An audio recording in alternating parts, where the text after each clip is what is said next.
Good morning, good morning, and good morning. And thank you for joining me. Last week was a good week for the greatest city in the world. And I'm going to take an opportunity to do a little celebration in the end zone and hope we don't get flags thrown on us. But on Friday, Governor Brian Kemp signed HB 718, which was sponsored by Representative Mayor Edna Branch Jackson into law, codifying the section or the action of the Chatham County Legislative Delegation and paving the way for Savannah to change the authorization clause of the hotel-motel tax that Savannah can charge from the current 6% up to 8%. This was a 7-year journey, 7 years, 2 mayoral administrations, several city managers to accomplish this. And this was an all-hands-on-deck effort. This was a team effort, and I am so grateful to everyone who played a role in finally getting this measure passed and signed. We had a lot of roadblocks. We had roadblocks from council members that opposed it, from legislators who were iffy on it for a variety of reasons, for people who did not understand the necessity or the impact of this. And so for us to get to this point where visitors help to pay for things that visitors enjoy, but that we all enjoy, is a huge shift and another opportunity for us to be able to expand our financial and revenue streams. I thank the 6 members of council that supported this petition and the incredible opportunities that this legislation creates to overhaul and revitalize our beloved River Street, to connect the neighborhoods and communities in our city through the Tide to Town network, and to renovate the historic Waterworks building next to the arena. I thank Governor Kemp and the unanimous support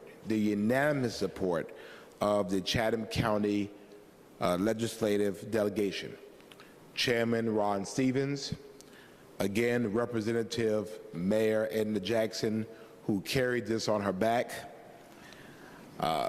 Senator Ben Watson, Senator Billy Hickman, Senator Derek Mallow, Chairman Bill Hitchens, Chairman Jesse Petrie, Representative Carl Gilliard, Representative Bill Hitchens, and Representative Ann Allen Westbrook. As you know, the hotel-motel tax was our #1 legislative priority for the last 3 years. And of the 9 items that we submitted as our priorities for 2023, 7 of them were introduced and 3 of them were passed. I would also like to thank our partners at the Savannah Waterfront Association, the Tourism Leadership Council, the Chamber of Commerce, and Visit Savannah. As I said before, this was a all-hands-on-deck, community-wide effort. I am particularly proud of Team Savannah and the work that they've done in front of the scenes, behind the scenes, the trips that we've taken to Atlanta, the conversations we've had over the phone and Zoom, the meetings that we had at all times of the day to make sure everyone was clear about where we were with this. So I appreciate City Manager Jay Melder, City Attorney Bates Lovett, particularly the game ball to our Legislative Director Joe Sharehouse Jr., Brett Bell, my assistant Marty Johnston, and especially to our lobbyists, Marcy Rubinson of Holland and Knight. This achievement is huge because Savannah will receive approximately $7 million a year to fund tourism-related products around our city, paid almost exclusively by visitors to our city. Unless you are using a hotel room here, you're not paying this. This is for people who are visiting here. And it's been, I think, a sticking point for quite some time, that in addition to sales tax, that visitors to our city should play a larger role in being able to help fund things around our city. So this is a huge, huge win. So congratulations, Team Savannah and Greater Savannah community. We showed that working together works. Also, in the good news department, the City of Savannah has officially acquired the Evergreen Cemetery as of Tuesday, May the 2nd. This acquisition results from a nearly 4-year effort by the city to ensure perpetual care of the final resting place of many of our finest citizens who are interred in this cemetery. You know that this has been a sore spot in our community for quite some time. Legions of community groups, community activists, community-based organizations have worked together to try to clean the cemetery, and it just continued to get worse with each growing season. Thanks to the cooperation of multiple property owners, no condemnation was necessary, and the sale was for $143,000. I particularly would like to thank the Jones family and the other property owners. Obviously, this has been a source of contention for quite some time, and I'm glad we were able to get it resolved. And so if you remember, the City Council authorized the City Attorney's Office to negotiate the acquisition of this cemetery on September the 8th. So this cemetery is in bad shape.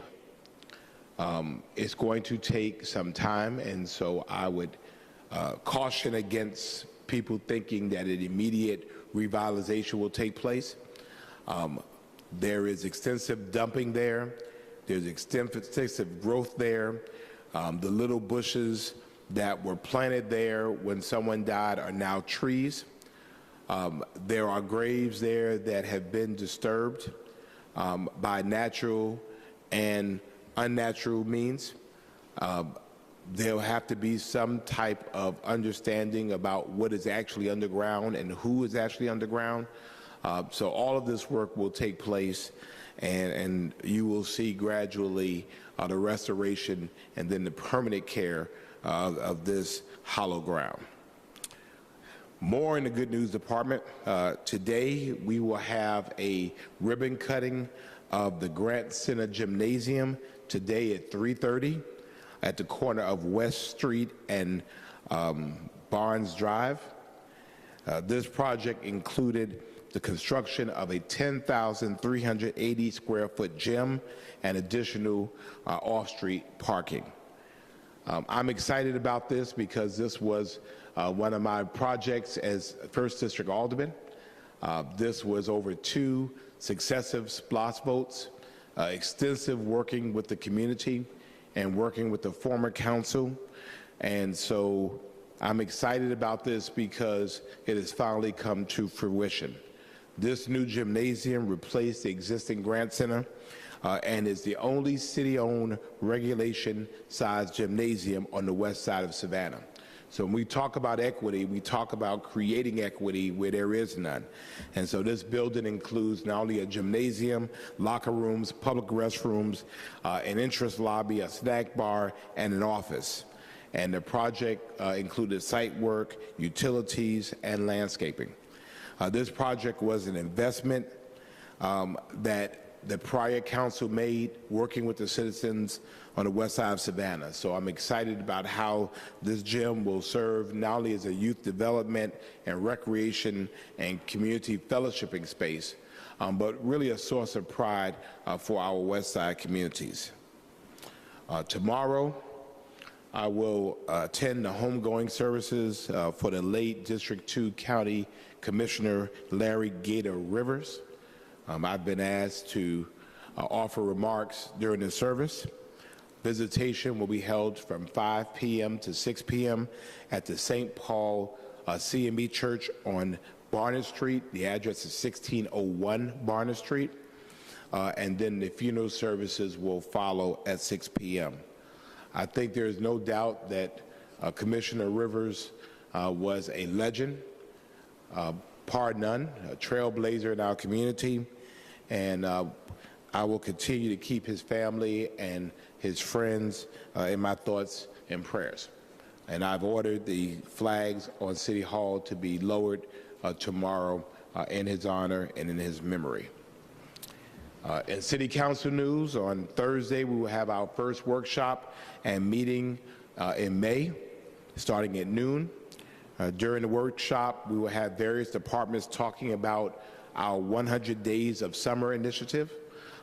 As you know, last year we started an all-hands-on approach from various city departments about being very intentional for our youth to have fun and safe activities while school is out.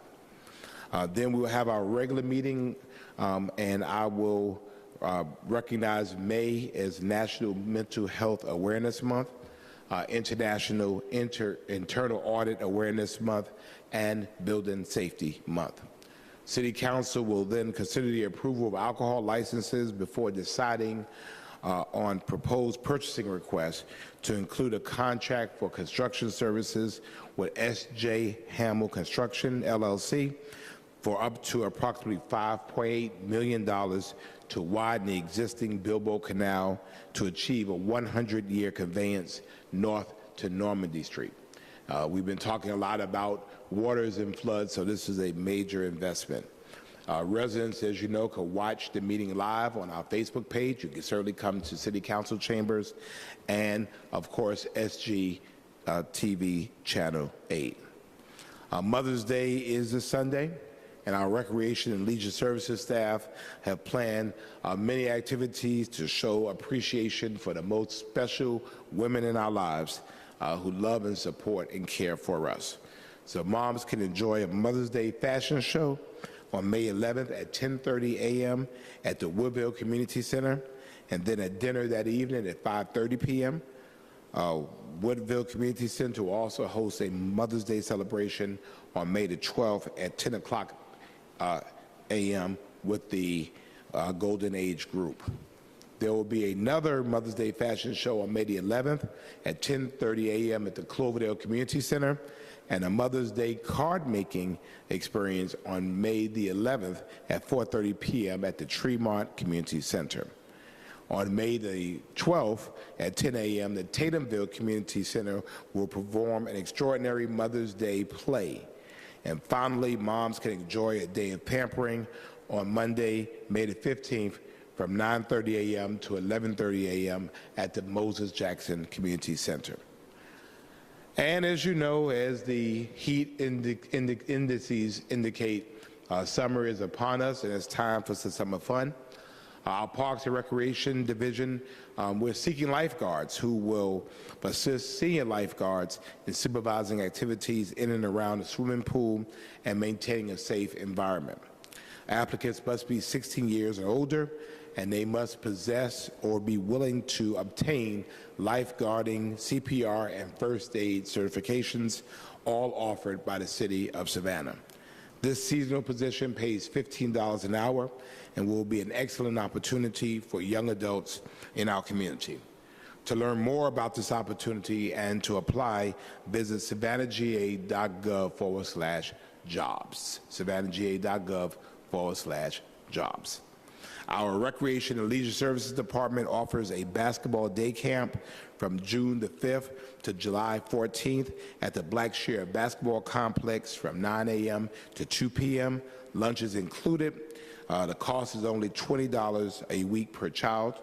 For more information, call 912-651-6789, 912-651-6789. 89.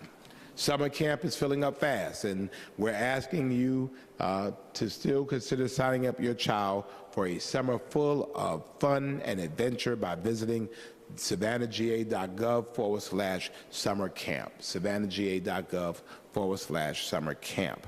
If your child has some artistic tendencies, we have youth art classes at the Savannah Cultural Arts Center, and there's something for youth of all ages, from music to ceramics and more. All classes are 6 weeks in duration and build confidence and coordination, teamwork, and artistic skills.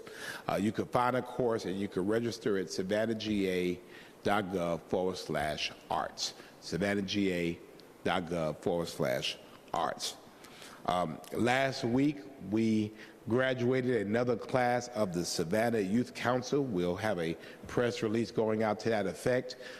This is an 8th grade program in which we're teaching young people leadership skills, teaching them about city government, teaching them about their stake in the government and how we expect for them to help make their city better. So we're now looking for new participants in the Savannah Youth Council. The 2023-2024 season is now open for rising 8th graders. And so we're excited about this. I was blessed to co-found this in 2004 with Mayor Van Johnson.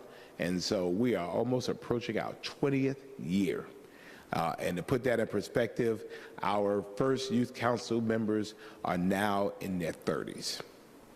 So it's kind of crazy. But we want to provide an additional support system and village for our young people to succeed. We recognize parents can't do it alone. So students may apply online at savannahga.gov/SYC, savannahga.gov/SYC, and the next session begins in August. You can call 651-6520, 912-651-6520, or you can email syc@savannahga.gov, syc@savannahga.gov. As a reminder, you have one more week to submit a naming nomination for the square formerly known as Calhoun Square. Anyone wishing to submit a naming nomination for this square, you can visit savannahga.gov/square renaming, savannahga.gov/square renaming to learn about the application requirements. Complete applications can be submitted to square@savannahga.gov, square@savannahga.gov until 11:59 p.m.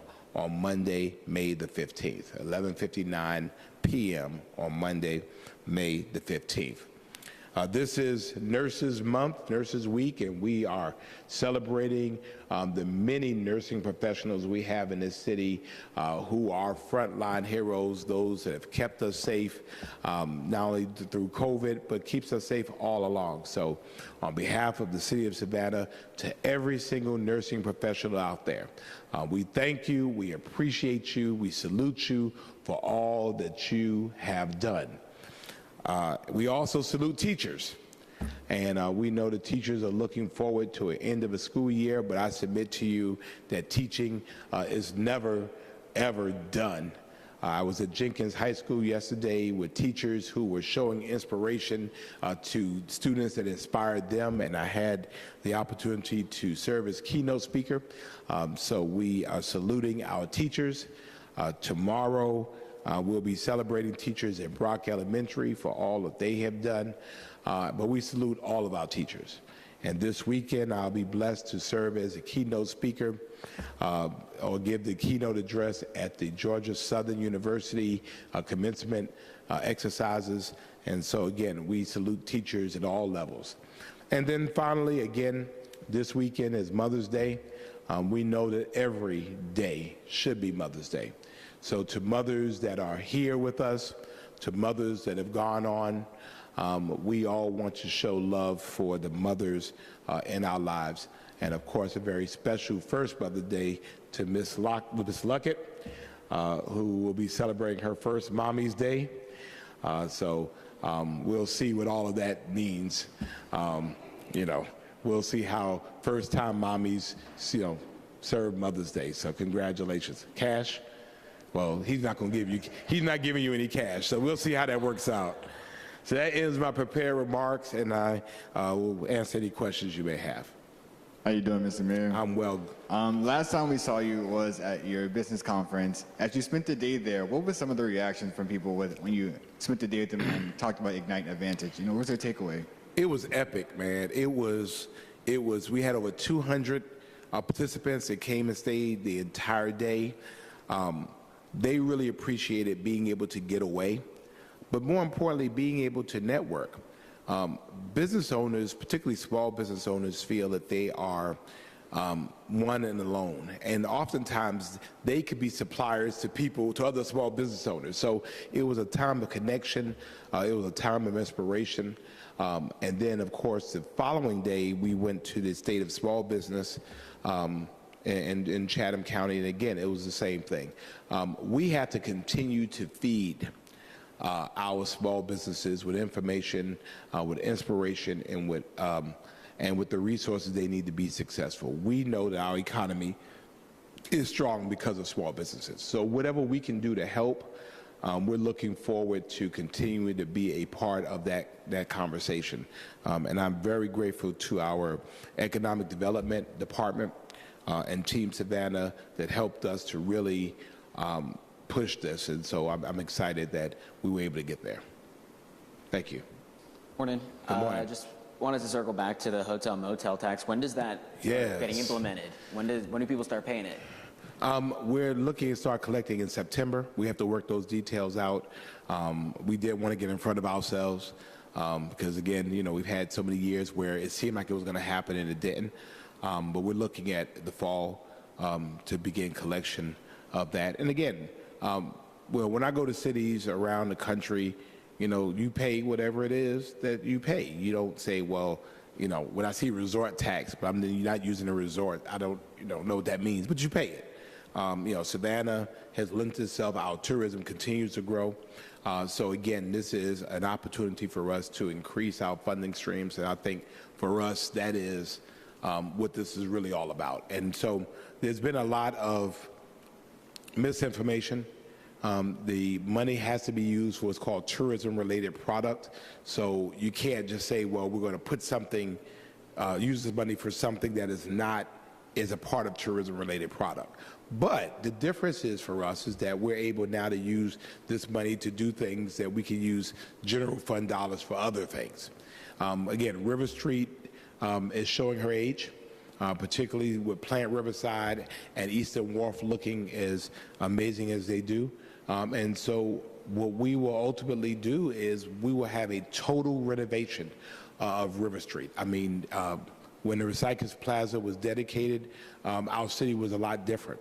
And so I see it as being something that will surpass both Plant Riverside and Eastern Wharf.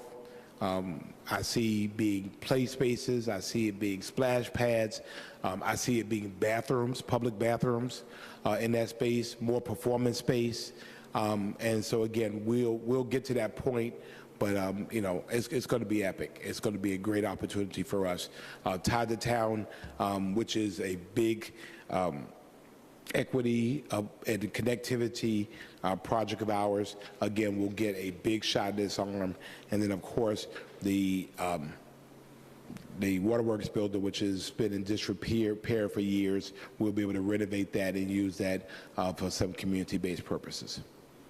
Speaking of River Street, how do you see the hotel motel tax kind of playing into the special tax district that Savannah's River waterfront and some businesses want to create down there? How does that all kind of intermingle, and what's your thoughts on the tax district that's proposed?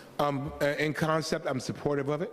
We're looking at how that actually works and how we can work those two together. The special tax district is really where the business owners within a particular geographic space tax themselves. So they're basically saying, there are things that we want here, and we're not asking you to pay for it. We will levy a tax on ourselves to help pay for it. And so again, I think that will enhance the River Street experience. It will enhance our riverfront and waterfront experience, and we just have to find ways to make sure the two work in tandem. So we're continuing those conversations. On another note, Hollywood writers have been striking for about a week now. Savannah's a big film location. Does the city anticipate any, I guess, near future, long-term impacts depending on how the strike goes? Well, we're disappointed, obviously, that our favorite late shows are all in reruns. But it's anticipated that although the slowdowns will occur, we won't feel it as much for a while. Now, obviously, as it persists, we might have some challenges. But right now, I think we're still all systems go. But, you know, as it persists, we'll find those challenges. Obviously, being a union guy myself, I would like to see them work it out. And it works out to the betterment of everybody involved. Morning, Mayor. Hey, good morning. So we have a reporter today speaking with Post, one at-large, Keisha Gibson-Carter, about claims of stolen campaign signs. I don't know if you have any comment on that or any thoughts. I didn't steal them. I mean, I figured, but they just wanted me to ask. But, okay. No, I mean, I didn't steal signs. I mean, so there's a couple of things. So the first thing is that, you know, I've been doing this for a minute. I didn't put big signs out intentionally, just because I know how it is. I mean, first of all, the weather plays a role in it. Secondly, people play a role in it, and you know, it's just kind of the nature of the beast. To that end, there are also signs that are placed in right-of-ways, which is illegal, and they shouldn't be placed there, and we see them in right-of-ways, and I've directed my team, we're not doing that. And so if you put them in right-of-ways, they will be removed. You know, I think, you know, ultimately, you know, it's the nature of it, you know, you just kind of accept it for what it is, and, you know, I mean, I don't complain about signs being missing. I mean, when we put them in places with the authorization of the property owner, and we just deal with that. I mean, I've never, you know, contacted the media and complained about signs. I mean, it's just, I mean, I would rather you all do stories on kids doing great things in our community. And then moving on to the legislation that was signed Friday by Governor Brian Kemp, I just want to get your thoughts on the Oversight Commission that could remove a district attorney. I just want to get your thoughts on that. Well, and I have mixed feelings on it.